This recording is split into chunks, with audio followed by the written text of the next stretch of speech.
What's good, my good people? Welcome back to another video. Today we'll just be doing a little bit of a ranking of my top 10 Red Dead Redemption characters slash Vanderland gang members, because for this list I'm going to keep it to the Vanderland gang specific members, not just like overall game characters.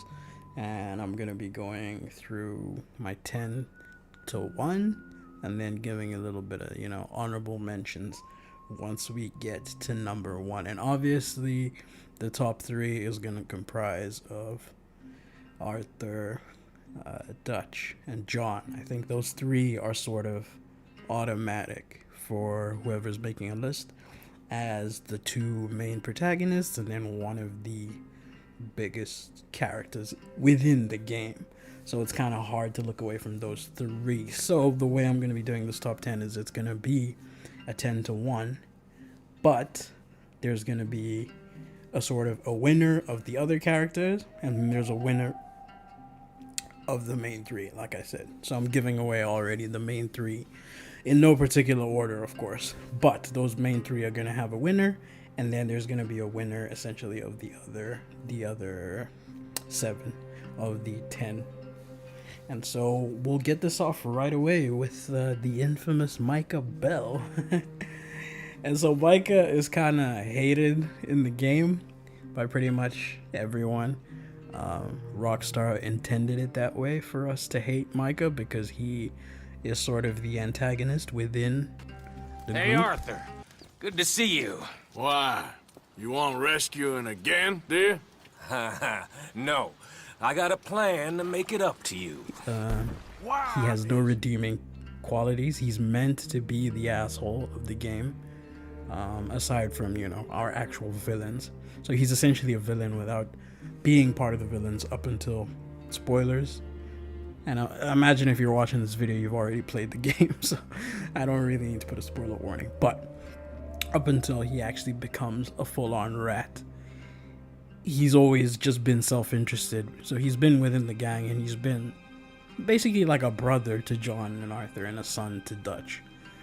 But he always just had his own interests at heart, and he would just, like Micah would sell out anyone.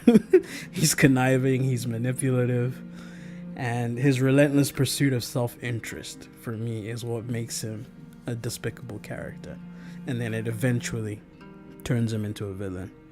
But simultaneously, his presence drives the story throughout. And it makes us confront some of the dark aspects of the game's world. Like, Micah's like super racist at the beginning. He's super racist to members of the gang throughout the way out. He's just a cunt, all in all. But like the way he's cunty to like even the members of the gang just kind of makes us look at the world, and then we end up feeling, sorry for everyone else that has to deal with fucking Micah's shit. But he's so well written that you end up kind of liking him. Like, I always kind of describe him as a villain that you sort of love but you hate. Like, you respect him. Like, he played the villain role so well. Kind of like Giancarlo, what's his name? Esposito, who plays in Breaking Bad, Los Pollos Hermanos. Gus, there we go, Gus Fring. I don't know where my mind was going. Where Gus was such a villain, but there was like a level of respect and a level of like, you truly believed the villainy, that I feel Micah's voice actor played that a little bit too well. But yeah, so we have Micah in 10th place for us. And then in 9th place, I'm personally going to go with Abigail. I'm going to have Abigail in 9th place. Even though she sort of has a more prominent role in the first Red Dead Redemption, and then in Red Dead Redemption 2, which was a prequel, she sort of serves as like the disgruntled wife. She's kind of torn between being with the gang. She wants to like walk away from the gang life, but then simultaneously she's still staying with John and raising Jack within the gang.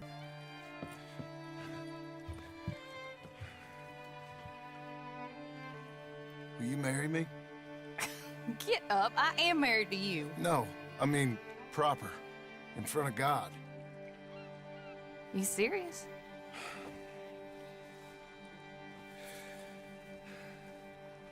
I got this ring. I've had it for a long time. Take it. You serious? It would make me very happy if you would... We've lived a lot of lives.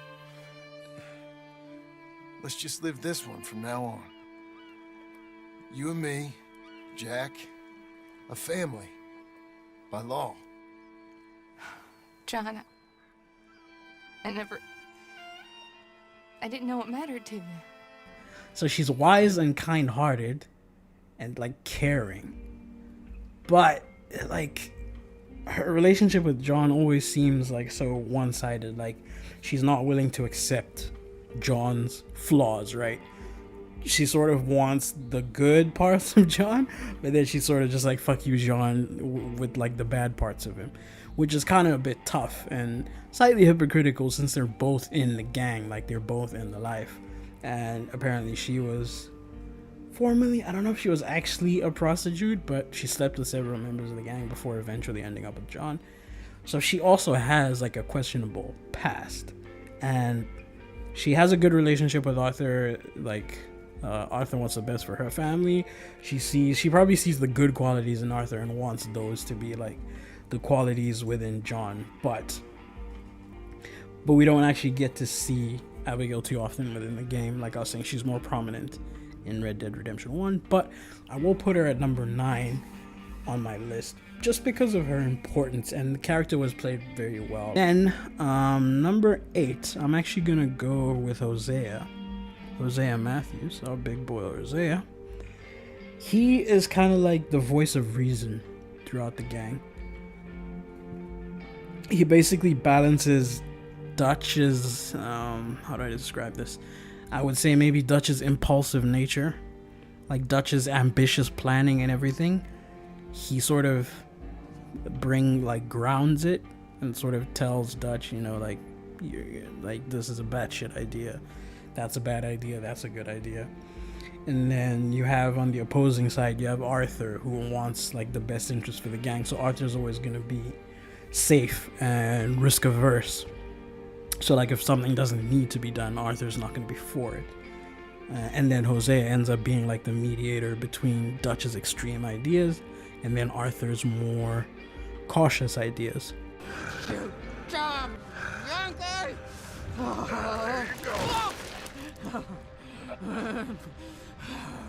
I never liked you. Why'd you take the boy, Mrs. Braithwaite? You stole my Boys are off liquor. limits. You stole my horses. Ain't no rules in war, mister. Matthews. Yes, that's it. Where's the boy? My sons gave him to Angelo Bronte. So my guess is Saint Denis. Either there or on the boat to Italy. Let's go! Arthur, come on! What we doing with her? Leave her. I told you she was crazy.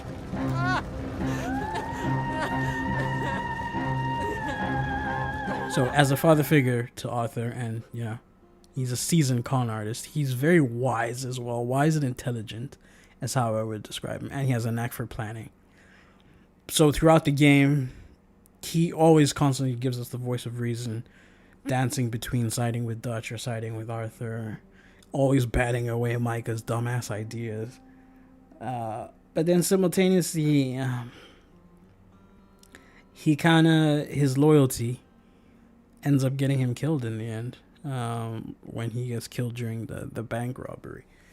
And it was sort of him being loyal to a fault, because he also had situations where he could have probably walked away from the gang or just said like, nah, Dutch, I'm not going to do this. But him being the voice of reason, but also being like that father figure, sort of like a granddad of the group, he had to show up and be there for these kind of things. And so we went with Micah, went with Abigail, and then we went with Hosea. And then I'm going to go with Lenny as the next one. So Lenny's going to be our number 7, I think that's correct. Actually, no, I'm missing count. Michael was first, Abigail was second, Hosea was third. Okay, so Lenny's gonna be 6. And so with Lenny Summers, he is sort of there in the game to always constantly remind us about the situation and what was going on in the West with regards to the racial discrimination, some parts that still had slavery and that kind of thing. So Lenny is also one of those characters who's there to just show us that bit of like innocence that they had. He's like super lovable. He's super like, he's always up to try things. He's not like the best shooter in the gang. He's not he's not like the best gunman, that kind of thing, but he's always just there with a good heart. He's got like a youthful exuberance to him. Oh.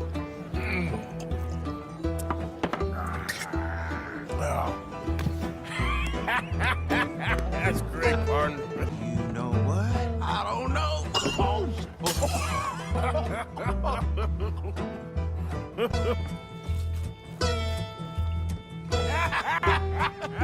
Man, why ain't you never married?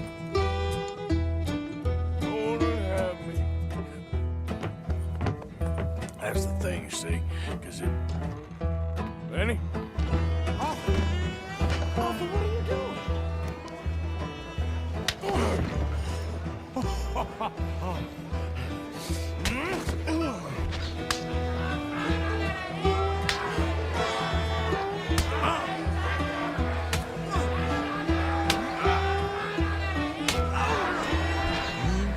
You're a good friend to me, Arthur. Cheers. Cheers. And he brings a fresh perspective to the game. And like doing missions with Lenny throughout was basically as fun as doing missions with Charles, where I would say Lenny and Charles were sort of like the ride or dies for Arthur, because they were just there to help the gang, help Arthur as you would like a close friend, a buddy, a bro. They were the best bros you could essentially ask for. And then, of course, Lenny's fate ends up being sealed in Saint Denis during the escape. And he unfortunately met an untimely death. It was still one of the deaths that hurt in the game, I would say. So yeah, I would put Lenny up there. And then next, I've been debating with this one because on one hand, I really want to put Sean McGuire. But on the other hand, I also want to put Kieran. But Kieran is technically an O'Driscoll, right? And Kieran ends up warming up to us, throughout the game. He starts off as one of the O'Driscolls. He tries to escape. We capture him. And, we tried to torture him, but we eventually just get information from him and that kind of thing. So I'm probably going to stick with my gut and give it to Sean. And so, yeah, let's go with Sean. So Sean McGuire. He's basically the life of the party. What would you call him? He's an Irish immigrant. He's one of the beloved younger members of the group. Basically, he's always just up for anything. Going back to the Lenny and Charles example, where if Arthur just needed a ride or die, Sean was always up for it. His death was probably the most shocking moment of the story, where he just gets clipped out of nowhere, and there was like a bad feeling of that mission going into it, but he ended up just getting clipped out of the blue. And so his actual death is, even though Kieran's death was probably the most gruesome, the headless horseman death, that was probably more gruesome, but I think Sean's was probably the most shocking. Shit. Well, at least it ain't your job. Ah, shut up, Arthur. Yeah, your job's starting the fights. It ain't winning them. I can scrap, Arthur. I'm just not good at homework. I can see. Besides, what do you care, Englishman? You've got no time for me. I tried to find you work, but then you're off cutting jobs with other folks, and your boy Sean doesn't get a look in. Guess I don't want to get shot, that's all. Ah, you're a real fucking funny shit, Arthur Morgan, huh? Real fucking funny. Calm down. You better sleep with your eyes open. Yo, you're gonna sleep with your chest open if you ain't careful, boy. I love you, Arthur Morgan. I love you. Come on, And it take essentially a shot. sent the Vanderlyn gang into overdrive. And from then on, like, none of the decision making from the gang was ever like truly thought out, truly planned, or anything like that. It always felt rushed. And then next on the list, I am gonna go with my boy Charles Smith. One of the best additions, I would say, to the Red Dead universe, because again, Charles didn't exist in the first Red Dead game. He was conceptualized in Red Dead 2. And Charles has only been with the gang, I think, probably like 6 months to a year, but he quickly proves himself to be like one of the most dependable members. As a hunter, soldier, Native American, again, he's one of those characters I can resonate with, just like with Lenny. He has like a struggle outside of the obvious issues like that the gang was facing, where the gang was at war with the law, at war with like the advancements and what was going on with the Wild Wild West being taken over at that time due to like modernization and that kind of thing. But Charles, again, being Native American, he had an even bigger struggle to face. Let's get you down. Easy. I got you. Let's get him comfortable. Thank you, boys. Don't mention it. I thought I was dead. Don't get all sentimental now, old man. Then I'll really think you're dying. It's gonna be okay. A few days, you're gonna be just fine. You're a survivor. Easy. And again, with his relationship that we see with meeting Rains Falls and all the Native American Reserve and that kind of thing, that was part of my favorite missions throughout the game. Just because it was able to just take us out and take us to like another part of the game without doing like a Guarma, right? Where Guarma took us fully away from the story and, took us on a whole new adventure.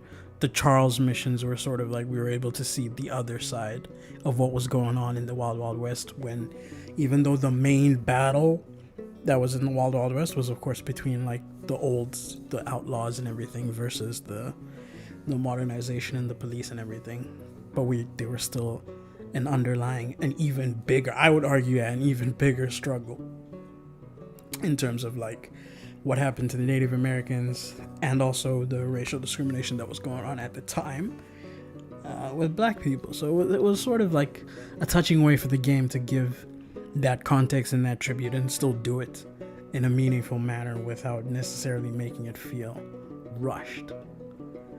And then, so we're gonna go to our number one of, well, not number one of the list, but number one outside of the top three, which for me is Sadie Adler.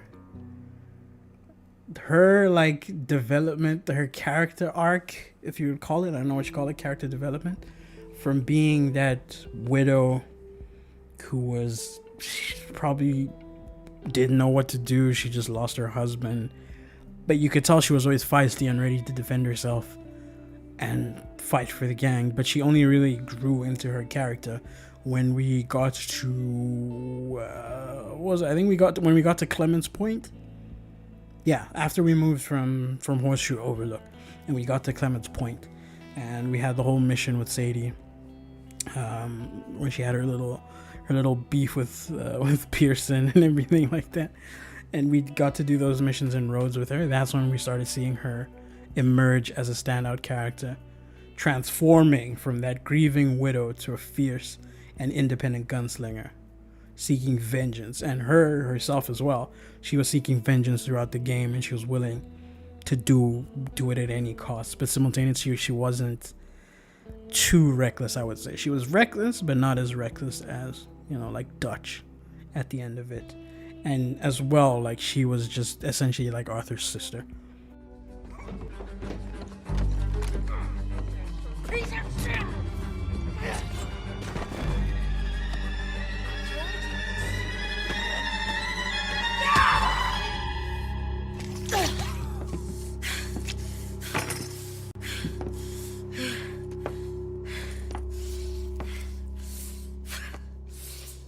You okay? Yeah. He was a good man, my Jakey.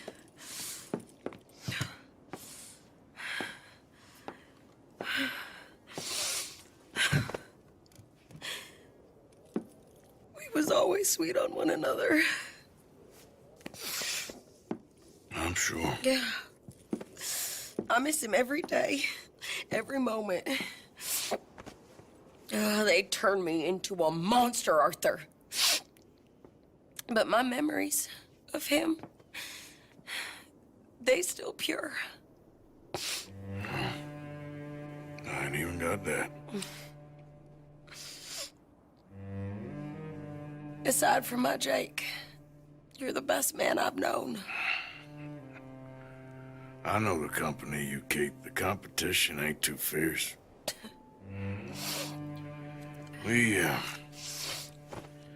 We should get away from her.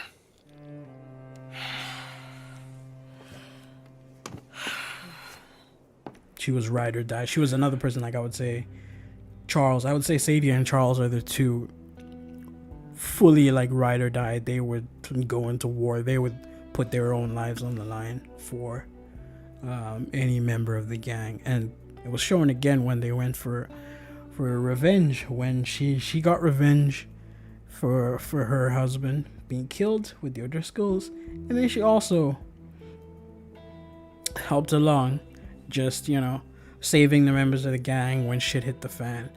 She kind of did what she had to do, and her resilience and loyalty and determination is what makes her a strong character. But again, she was also battling her own demons, and that's where the comparison comes in to Arthur. So it makes her one of the most empowering and inspiring characters of the game, and it was nicely done, because like I said with Rockstar, they didn't try push the character in your face to be like, oh, you have to like this character. Nah, a lot of these Rockstar characters started to take shape essentially like on their own, and as the story fleshes out, as the events of the story happen out, it was so beautifully voiced and beautifully written that everything starts to just fall into place, fall into, you know, as it goes.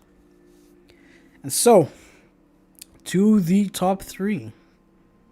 Now, for me, maybe slightly controversially, but I would put John Marston in 3rd place. And so, he'd be 3rd place in the gang, but it would put him as the worst of the main 3, and, you know, the lesser protagonist to Arthur, which I know is a bit controversial because some people prefer Red Dead Redemption 1 John to Arthur Morgan as a whole. So taking away John's like sort of backstory that we ended up seeing.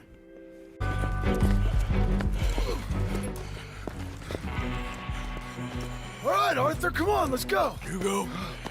Keep pushing, Arthur. No.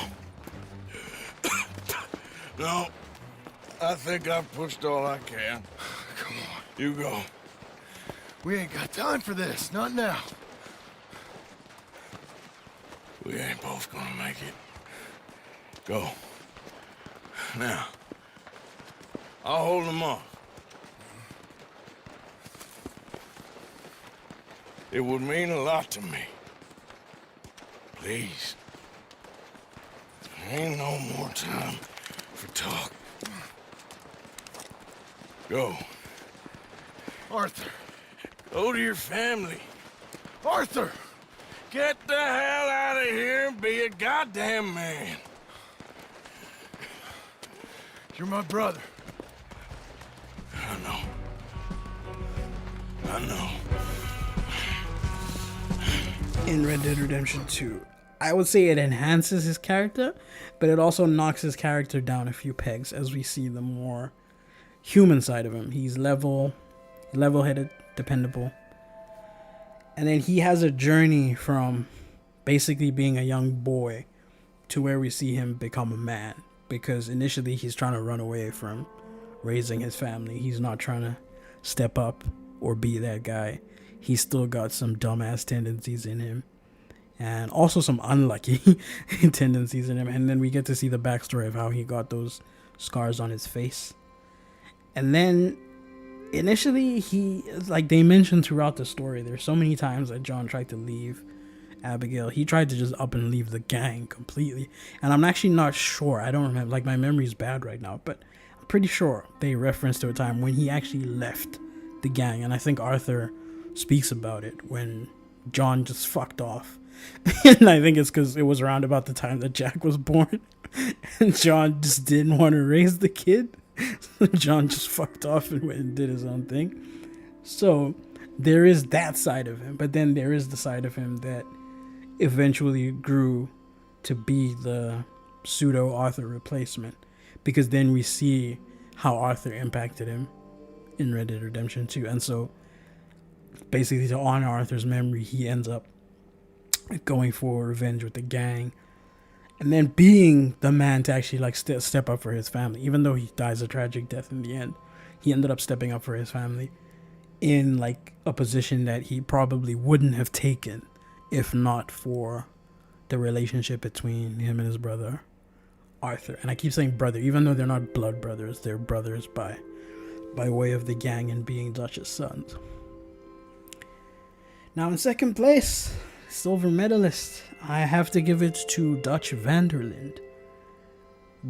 One of the best characters in gaming history for me. And of course, he's only second place to another iconic character. But Dutch is probably smoking a lot of other video game characters as a whole. He's the charismatic leader of the van der Linde gang. He embodies the fine line between, I would say, charisma and madness. Like, his speeches and ideals, they initially inspire us. Like, throughout the game, when we see him reading his book, we see him referencing all sorts of speeches and famous authors and all sorts of things. But then as the story progresses, we realize that he's sort of twisting those words, twisting the stories, twisting the speeches for his own agenda. So he's still like knowledgeable and wise and such a big personality, but then he's also manipulative as hell. And as he slowly begins to unravel, I say Dutch's descent into paranoia and then his manipulation of others is what makes him probably complex and unique. More. Just a second. Pay more. Pay now. Dutch? What are you doing? Jesus. Easy, Dutch. What was that? Horrible old crone. But you killed her. She was gonna betray us, Arthur. Couldn't you tell? No. Well, I got some Spanish. She was. You sure you're all right, Dutch? I'm just trying to make sure that some of us survive, Arthur. Now, shall we proceed? I guess. Because he's also just got this weird thing of never like letting something go. I don't know if I would call it like revenge. There's so many decisions he made where you're like, oh, Dutch, you could have walked away from that and probably had a better outcome, but his ego wouldn't let him, I would say, if that's the word I would use. So yeah, Dutch overall second in this list, but one of the most iconic characters in video gaming history. And obviously number one is gonna be Arthur Morgan. Good old Arthur, our big boy Arthur. So as the game's protagonist, Arthur basically steals the show. His growth throughout the game from a loyal enforcer to a man questioning his way of life, I feel like that's what sets him apart. Because we get to see Arthur's internal conflicts throughout the game as the game progresses. his emotional journey and the ultimate redemption is probably what makes him the most compelling and relatable character in the game, and I would say probably the most compelling character in video game history. I don't think that's controversial to say. People will have their opinions and everything, and again, this is also my opinion, so it ain't that deep in the comments, but I feel like the fact that we were able to see like this flawed human being, it was such a raw character that we were able to see all the good and bad, see like ourselves within Arthur. Morgan! Are you okay? Well, never better. What are you doing here? Well, I'm on my way down to Mexico. They're finally sending me on a mission. Brother Dorkins is very jealous.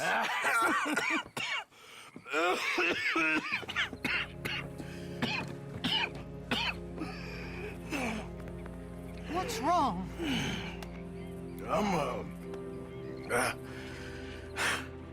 I'm dying, sister. Okay. Yeah, I got TB. I got it. Beating a man to death for a few bucks. I've lived a bad life, sister. We've all lived bad lives, Mr. Morgan. We all sin. But I know you. You don't know me. Forgive me, but that's the problem. You don't know you. What do you mean? I don't know, but whenever we happen to meet, you're always helping people and smiling. I had a son. He passed away. I had a girl who loved me. I threw that away. My mama died when I was a kid. And my daddy, well, I watched him die. And it weren't soon enough. My husband died a long time ago. Life is full of pain. But there is also love and beauty. What am I gonna do now? Be grateful that for the first time, you see your life clearly.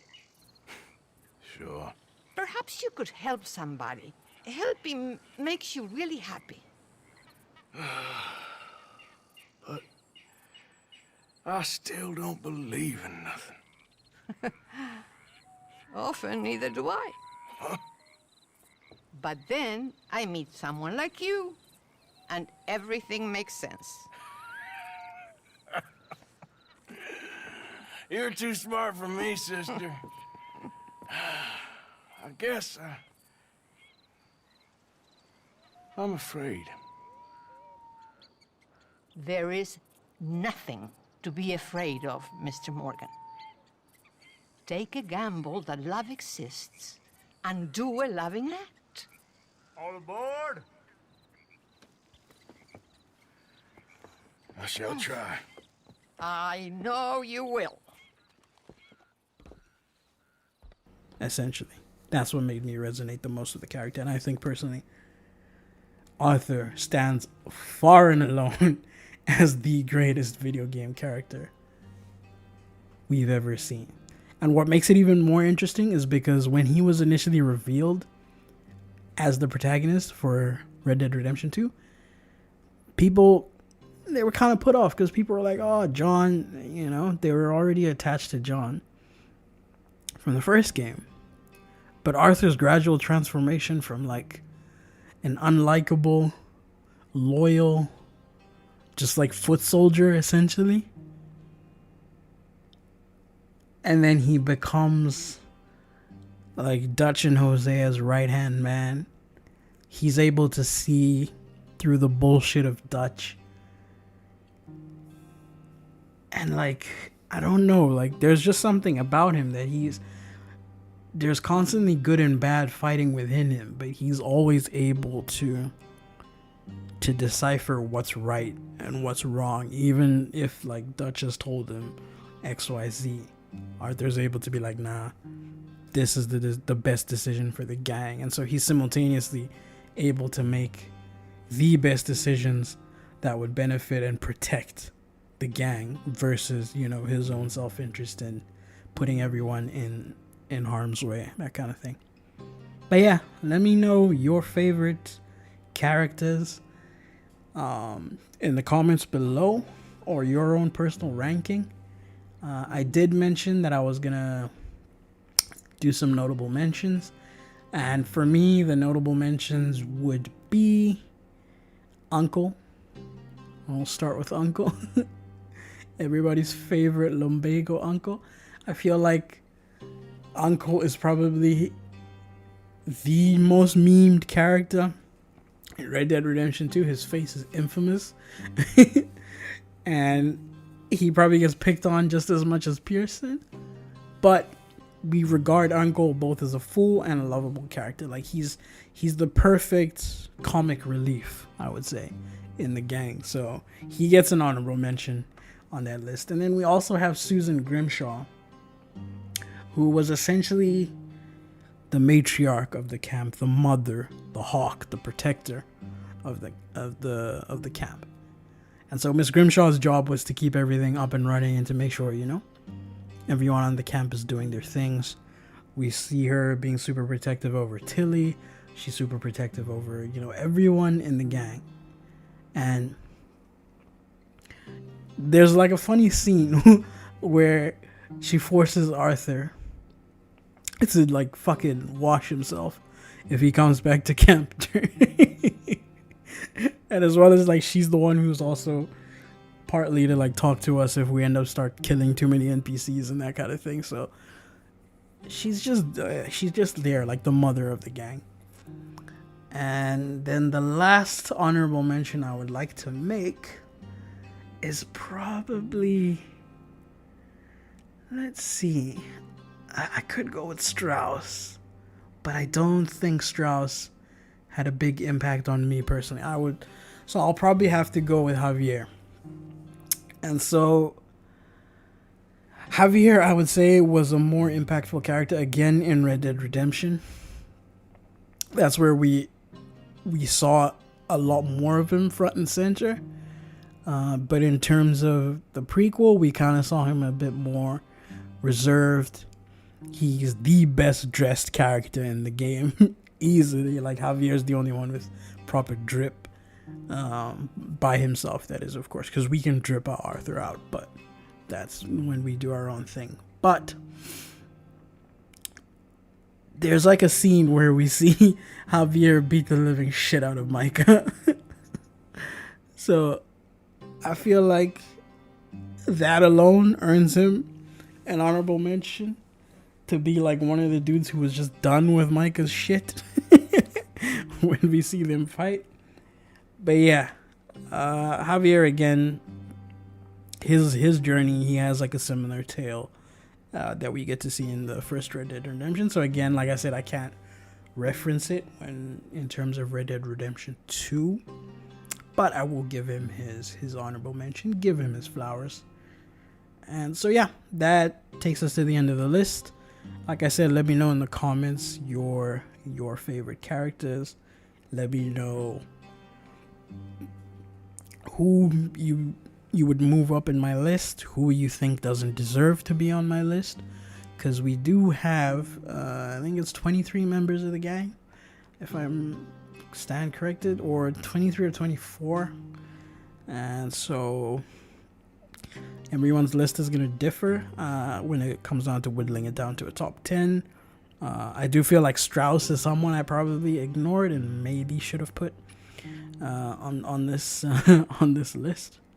But yeah, all in all, I would say Red Dead Redemption 2 boasts a diverse and memorable cast of characters. It elevates the storytelling, and I think each character brings unique perspectives, motivations, and aches and arcs, contributing to the immersive and emotionally charged narrative experience throughout their depth, development, and impact on the story.